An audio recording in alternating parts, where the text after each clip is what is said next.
Hey guys, tonight we start the story about the First Crusade between 1096 to 1099 family life in an ancient Rome.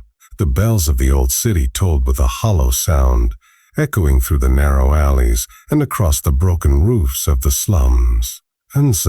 Smoke rose in faint, crooked spirals from the chimneys, carrying the smell of burnt bread, sweat, and damp wood. Children darted barefoot through puddles, laughing, unaware of the heavy shadows that clung to the stone walls of the kingdom. This was the city of Aramor, a kingdom of golden palaces and blood-soaked streets, where every smile hid a dagger and every whisper carried the weight of betrayal. Among the noise of merchants shouting, dogs barking, and iron wheels scraping over cobblestones, a boy moved quietly. He was no older than 10, thin like a reed, his ribs visible under a torn tunic. His name was Cale, though few cared to know it. He had no family, no legacy, only the silence of hunger and the uncertainty of survival. Cale's earliest memories were fragments, the rough hand of a drunken father, the echo of a mother's lullaby long gone, the crackle of flames when their hut burned in the night. By the time he was 7, the city had already swallowed him whole. He begged near the temple gates, slept under bridges, and sometimes stole stale bread when the gods looked the other way. Yet despite the dirt on his face and the scars on his knees, Cale carried something rare in his eyes, a strange, unyielding light, as though he belonged to a destiny larger than the filth around him. That light would not go unnoticed. On the morning of the Day of Silence, Cale was caught stealing figs from a merchant's cart. Normally, the punishment for such a crime was a beating or the loss of a hand, but fate had other plans. The merchant dragged him by the collar through the streets, not toward the jail, but to the palace gates. Inside the towering marble walls of Aramor's royal palace lived a world unlike anything Cale had ever imagined. Gold dripped from every corner, silks fluttered like clouds, and the air was heavy with incense. But beauty was only a mask. Behind closed doors, the palace was a battlefield of ambition, and the greatest weapons were not swords, but whispers, secrets, and shadows. It was here that Cale's life would be rewritten. The palace guards did not execute him. Instead, he was taken deep into the lower halls, where the air smelled of iron and medicine. There, he met the physician priests, men in gray robes with eyes that gleamed too coldly for healers. They explained nothing. They simply prepared their tools. That day, Cale screamed until his throat tore, until his voice became hoarse and the world spun into darkness. When he awoke, the pain was unbearable, a fire between his legs that would never leave him. The boy Cale had died on the Day of Silence, and in his place rose something else, something the kingdom desired. He was now a eunuch. The transformation was not only of the body, but of the soul. For days he could not walk, and when he finally stood, he was different. His voice would never deepen, his body would never grow as other men's did. The guards gave him a new name, stripping away the last piece of his old life. From this day, the high priest declared, "You are no longer Cale. You are Saren, servant of the court, voice of the silent shadow of the throne." Saren. The name echoed in Cale's hollow chest. He did not yet understand its weight, but he would. Eunuchs were not merely servants. They were the invisible spine of the palace. Trusted with secrets no soldier could guard, allowed into chambers no noble could enter. They became the keepers of knowledge, the watchers of women, the counselors of kings. Their sacrifice was the price of their power. For Saren, childhood ended in one brutal stroke. Ahead of him lay corridors filled with danger and opportunity, where his silence could one day shake kingdoms. But at that moment, as he sat trembling on the cold floor of the palace barracks, he felt only confusion. Why him? Why had fate stolen his future? Why had the gods allowed his voice to be broken? The answer, though hidden, was already moving toward him, like the slow, inevitable turn of the sun. For in Aramor, every eunuch was a pawn, until one learned how to play the game. And Saren, though scarred and silenced, would one day become the most dangerous voice in the empire. The palace of Aramor was like a living beast. By day, it shimmered under the sun, white marble towers gleaming as though they touched the heavens. But by night its many corridors whispered and shifted like veins of a giant serpent, carrying secrets in every breath of the wind. For the newly christened Saren, these halls were both prison and promise. His recovery had been slow. Each step reminded him of what had been taken. Each glance at his reflection showed a boy who no longer belonged to himself. His hair was shorn short, his body draped in the gray robes of the palace eunuchs. He walked with lowered eyes, taught never to raise his gaze above those of noble blood. But inside, his thoughts ran wild, tangled with anger, fear, and a strange curiosity. He was not alone. Dozens of other eunuchs lived within the palace barracks. Among them, Saren noticed 3 who would shape his path. Narak, a sharp-tongued eunuch in his late 20s, who had learned to twist words like daggers. Tavos, a quiet giant with scars on his arms, once a slave, now a loyal guardian of the women's quarters. And Malor, thin and frail, but with an uncanny ability to listen and remember. They were his brothers now, bound not by blood but by loss. The eunuch's first duty was obedience. They served the royal household in tasks ranging from guarding the harem to carrying messages between nobles. Nobles. They were invisible yet indispensable. "We are the shadows of the throne," the chief eunuch declared during their initiation. "We exist to serve, to watch, and to never forget. A king may lose his crown, but a eunuch who holds his secrets lives forever." Saren listened carefully, his mind sharpened. He understood something most of the others had not. That service was not weakness. Service was a mask. Behind it lay the chance to hear what others whispered, to learn what others feared, and perhaps one day to wield those secrets like weapons. That realization came sooner than he expected. One evening, as torches flickered in the grand banquet hall, Saren was ordered to serve wine to the king's guests. It was his first time so close to royalty. His hands trembled as he carried the golden pitcher, careful not to spill. At the head of the hall sat King Aldros, a broad man with a black beard streaked with silver, his laughter booming above the music. To his right sat Queen Soraya, veiled in emerald silk, her eyes cold as jewels. Around them feasted lords, generals, and priests, their voices rising in drunken boasts. Saren moved silently between them, pouring wine, collecting empty goblets. To the guests he was invisible, but invisibility had its advantages. As he leaned near, he caught whispers. "The rebels in the eastern hills grow bolder. If the crown prince fails in his campaign, the throne may not hold. And what of the queen? They say she favors the young general, not the king." Each word was a thread, weaving a tapestry of danger and deceit. Saren's heart pounded. He realized then the truth of the chief eunuch's words. A eunuch's silence was his greatest weapon. No one feared him, and therefore no one guarded their tongue in his presence. That night, as he lay on his straw bed, Saren replayed the whispers in his mind. The kingdom was not as strong as it appeared. Beneath the marble and gold, cracks spread like veins in brittle glass. And Surin, the boy who once begged in the streets, now carried the seeds of those cracks in his memory. Weeks turned into months. Saren trained in the arts of observation. Narak taught him how to bend his words without speaking lies. Tavos showed him how to read faces, how a twitch of the eye could betray fear, how a clenched jaw revealed anger. Malor taught him patience, how silence itself could draw out more truth than questions ever could. But it was the chief eunuch, Master Heaven, who gave him the final lesson, a power. Heaven whispered one night as the moonlight spilled into the courtyard. "Is not in the sword, nor in the crown. Power is in knowing what no one dares to say aloud. Remember that, boy."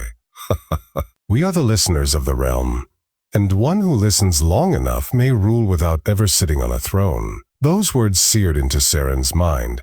Yet, with power came danger. The palace was a labyrinth of schemes. One misstep could mean death. Already, Saren had noticed other eunuchs vanish without explanation. Whispers claimed they had betrayed a confidence, or perhaps learned too much. Their names faded quickly, their absence ignored. Saren vowed he would not share their fate. The first true test came on a night heavy with rain. Saren was summoned unexpectedly to the queen's private chambers. His heart raced. Eunuchs were permitted there, but rarely without reason. The guards eyed him with suspicion before allowing him inside. Queen Soraya sat before a bronze mirror, her long hair being brushed by handmaidens. She dismissed them with a flick of her fingers. Only Saren remained. "You are the new one," she said, her voice smooth as silk yet edged with steel. "A Saren, is it?" He bowed low. "Oh, yes, my queen." She studied him, her emerald eyes piercing. "They say you are clever, that you listen well." Saren dared not reply. The queen leaned closer, her perfume intoxicating. "Remember this, child. In this palace, loyalty is not to the crown, nor to the throne. It is to survival. Serve me well, and you will live long enough to see fortunes change. Betray me." Her smile was thin and cruel. "And you will pray for death." She pressed a golden ring into his hand, her personal seal. Saren understood. He was no longer just a servant. He had been chosen. The web of palace intrigue had begun to spin around him, and he stood at its very center. The next morning, Saren awoke with the queen's seal clutched tightly in his hand. The golden ring was small, yet it felt heavier than iron shackles. He understood the danger now. The queen had chosen him, but not out of kindness. He was no longer invisible. He was marked. He was marked. The palace bustled with its usual rhythm, the clang of armor as soldiers trained in the yard, the laughter of courtiers spilling from silk-draped corridors, the murmurs of servants sweeping stone floors. But for Saren, every sound felt sharpened, every face suspicious. The queen's words replayed in his mind. A loyalty is not to the throne, but to survival. That evening, a handmaiden slipped him a folded parchment. The seal of emerald wax gleamed upon it, the queen's mark. With trembling fingers, Saren opened it. The message was brief. "Tonight, at the eastern balcony. Listen, remember, tell no one but me." His heart pounded. This was no ordinary summons. The eastern balcony overlooked the private gardens where nobles often met in secret. It was a place of whispers, deals, and betrayals. For Saren, it was his first step into the invisible war of the palace. When night fell, he slipped silently through the marble halls. The torches flickered, casting long shadows that seemed to reach for him. Every corner felt dangerous. But he moved with the quiet grace drilled into him during his training, the art of being unseen. At the balcony, he crouched behind a carved pillar. Below in the moonlit garden, two figures emerged. The first was Lord Darren, a high-ranking noble whose wealth came from the eastern mines. His robes were rich, his voice oily with arrogance. The second was General Caliph, commander of the royal armies, tall and broad-shouldered, his scarred face half hidden beneath his hood. Saren strained his ears. "The king grows weak," Lord Darren muttered, glancing nervously around. "The people whisper of famine. The soldiers murmur of rebellion. If we do not act, the throne will fall into chaos." General Caliph's tone was cold. "And your solution?" The Queen Darren said. "She seeks influence beyond her station. If she places her son, the young Prince Ariane, upon the throne before Uldros weakens further, we all prosper. But she cannot do it without support." The general's eyes narrowed.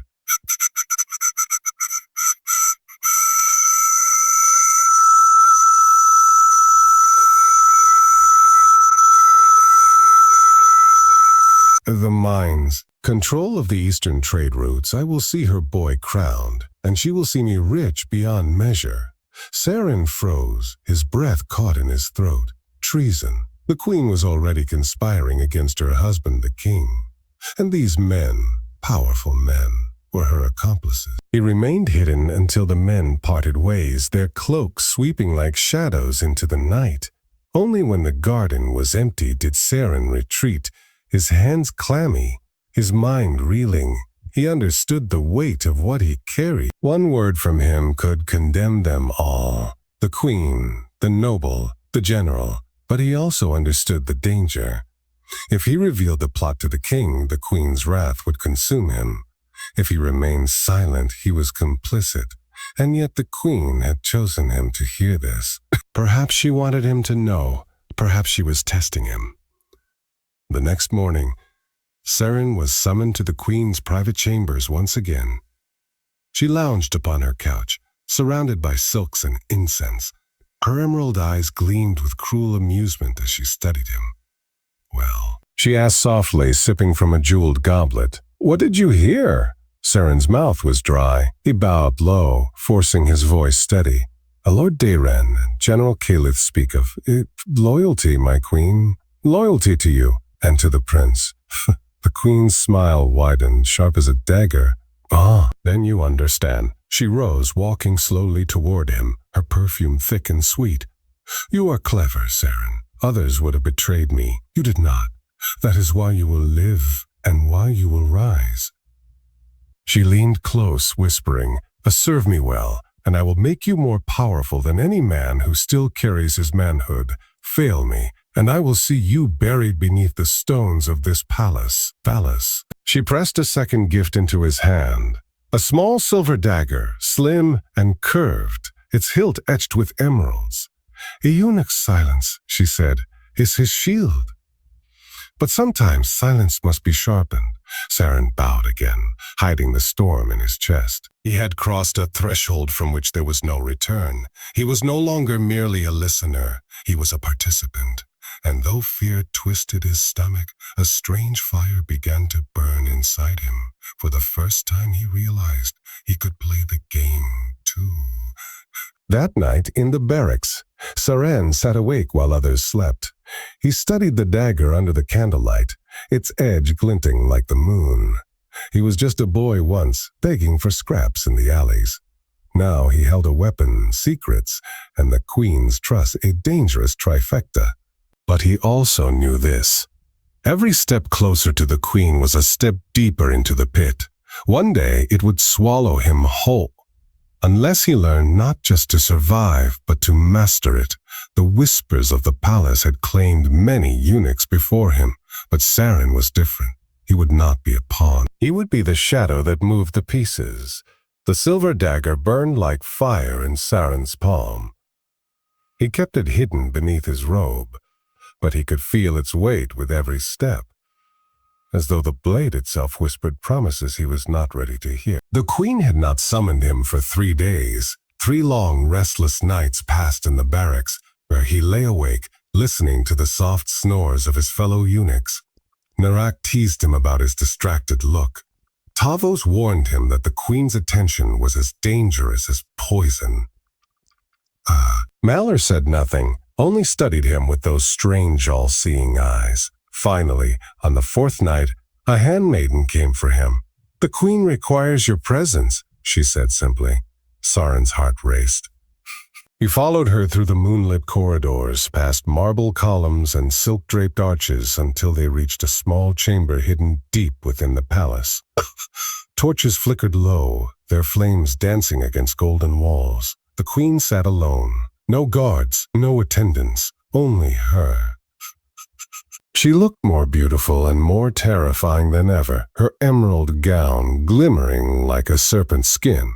"Saring," she purred, motioning him closer. "It is time you prove yourself." He bowed, his voice barely a whisper. "Ah, my queen." She studied him, then handed him a folded parchment. He opened it with trembling hands. Written in elegant script was a single name, Lord Vaynor. The queen's lips curved into a cruel smile. "He has grown inconvenient. His loyalty bends toward the king, not to me. He must be silenced." Saren's blood froze. He dared to look up. "My queen, you mean you?" "Yes," she said simply. "Tonight. The The silence between them was suffocating. Saren wanted to scream that he was no killer, that he was only a boy carved into something less than a man. But her eyes held him captive. There was no refusal. "You carry my seal," she reminded him softly. "You carry my dagger. Now you will carry my will." She leaned close, her whisper colder than the steel in his hand. "Do this, and you will be mine. Fail me, and you will not live to see another dawn." Saren left the chamber with the dagger pressed against his chest, his steps unsteady. His stomach churned, his hands shook. He wanted to throw the blade into the river, to run far beyond the palace walls. But deep down, another voice whispered, "This is your chance. Do this and you will no longer be a pawn. You will be indispensable." That voice frightened him more than the queen's threat. Lord Vainar's quarters were in the west wing of the palace near the gardens. Saren moved silently through the shadows, his gray robe blending with the stone walls. The night was quiet except for the soft rustle of leaves. At the door he paused. His heart pounded so loudly he thought it might betray him. Slowly he pushed the door open. Inside, Lord Vainar sat at a desk, bent over parchment, his candle flickering low. He was an older man, his hair streaked with white, his face lined with years of service. Fruit. He did not notice Saren enter. For a moment Saren hesitated. This was not a monster. This was a man, tired and human, ink stains on his fingers, eyes weary from the burdens of loyalty. The dagger in Saren's hand felt heavier than stone. He stepped closer. His breath came in sharp gasps. Every instinct screamed at him to stop. But then Vainar turned, noticing him. "You," the Lord said, frowning. "What are you doing here at this hour?" Saren's throat closed. Words failed him. He saw suspicion grow in the man's eyes. Vainar rose, his chair scraping the floor. And in that moment, something inside Saren snapped. He lunged forward. The dagger struck flesh. Lord Vainar gasped, his eyes wide with shock, his hands clawing at Saren's arms. Blood spilled hot across Saren's fingers. The man staggered, coughed, and fell, his body collapsing against the desk before sliding to the floor. The candle toppled, wax spilling across the parchment. Saren froze, staring at the blood-stained blade. His chest heaved, his ears roared with the thunder of his heartbeat. His first kill. His first step into the abyss. For a moment he wanted to scream, to run, to tear his skin from his body and wash the blood from his soul. But then he remembered the queen's words, "Do this, and you will be mine." Slowly, deliberately, Saren wiped the blade clean. He forced his breath steady, and though his hands trembled, he did not cry, because deep inside, beneath the horror, there was something else, a spark, a dark, intoxicating sense of power. He had taken a life, and with it he had proven he could be more than a shadow. At dawn, Saren returned the dagger to the queen. She accepted it without question, her smile sharp as ever. "You did well," she whispered, brushing her fingers across his cheek. "Oh, now you are bound to me by blood." Her words sank like chains into his chest. Bound, owned, enslaved to her will. But even as he bowed, Saren's mind whispered something different. Not forever, not always. Today, I am hers. But one day, she will be mine. The palace did not mourn Lord Vainar. His death was announced as a sudden illness. A stroke in the night claimed the healers. Courtiers whispered politely for a day, then moved on. In Aramor, lives ended quickly and were forgotten quicker. But Saren knew the truth. He carried it like a hidden scar across his soul. And the queen knew too. She smiled when she passed him in the corridors, a faint curl of her lips that spoke volumes. None else noticed. But to Saren, that smile was heavier than any crown. She had marked him, not with ink or steel, but with blood. The days that followed were strange. Saren felt both elevated and diminished. Elevated because the queen began to summon him more often, sometimes for simple errands, sometimes to linger near her throne during council meetings, always listening, always remembering. Diminished because the boy within him, Kale, The street child, the dreamer, seemed to sink further into the shadows of his heart. Everywhere he went, he saw whispers of the man he had killed. In the ink stains on the fingers of a scribe, in the weary sigh of an old servant, in the candlelight flickering on parchment. At night he heard Vaynar's last gasp in his dreams, but he never spoke of it. Not to Narak, not to Tavos, not even to Malor. Silence became his only shield. Yet silence could not kill the other voice inside him, the one that whispered in the dark. You have tasted power. Do not forget its taste. One evening during a royal banquet, Saren was ordered to stand near the queen's dais. From there, he saw everything. The king laughed loudly, drinking deep from his goblet, but his eyes were tired, his shoulders heavy. The crown upon his head seemed to weigh him down. The nobles feigned loyalty, but Saren heard their murmurs when they leaned too close to each other. The king grows soft. His wars drain our coffers. If not for the queen, the realm would already fracture. And the queen? She sat tall and radiant, her smile as sharp as a blade. Every noble who spoke looked to her, not to her husband. Every gesture, every laugh, every subtle glance confirmed it. She held the court in her palm. Saren watched, silent and unseen, and a thought sparked in his mind like lightning across a stormy sky. If the queen could hold such power without the crown, why couldn't he? The thought terrified him. He tried to bury it, but it kept returning, stronger each time. Later that night in the barracks, Narak cornered him. You've changed, Narak said, narrowing his eyes. Since the queen noticed you, you walk differently. You listen less. Careful, little brother. The palace eats pride faster than bread. Saren forced a faint smile. I only serve as we all do. Narak leaned closer. Oh no, you serve her, and that makes you dangerous, for all of us. The warning lingered even after Narak walked away. Saren lay awake, staring at the ceiling, the queen's dagger hidden beneath his bed.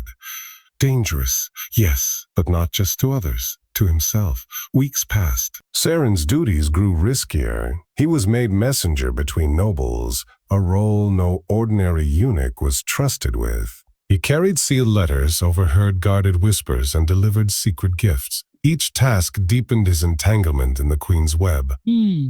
One night, Malor finally spoke, his voice a whisper in the dark barracks. Saren turned, because we obey. Malor shook his head. His thin frame shivered in the candlelight. Because we remember. Nobles rise and fall. Kings die. Queens scheme. But we endure.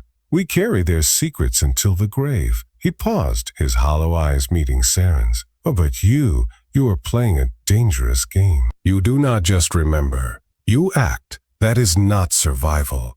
That is ambition. Saren felt his chest tighten.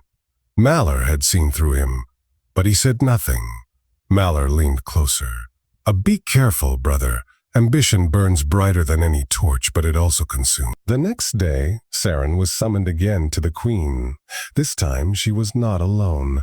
Beside her stood Prince Ariane, the young heir, barely 16, but already tall, with sharp features and restless eyes. This is the boy I told you of, the queen said to her son, motioning toward Saren. The one who listens, the one who serves.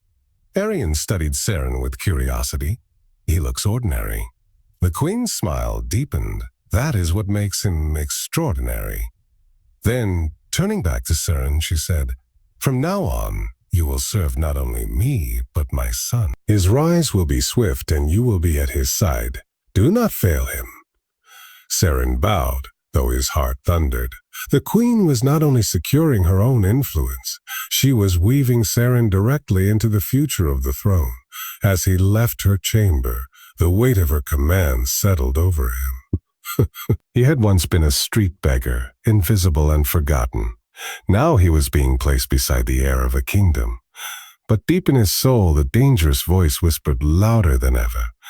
Why serve a prince when one can rule the prince?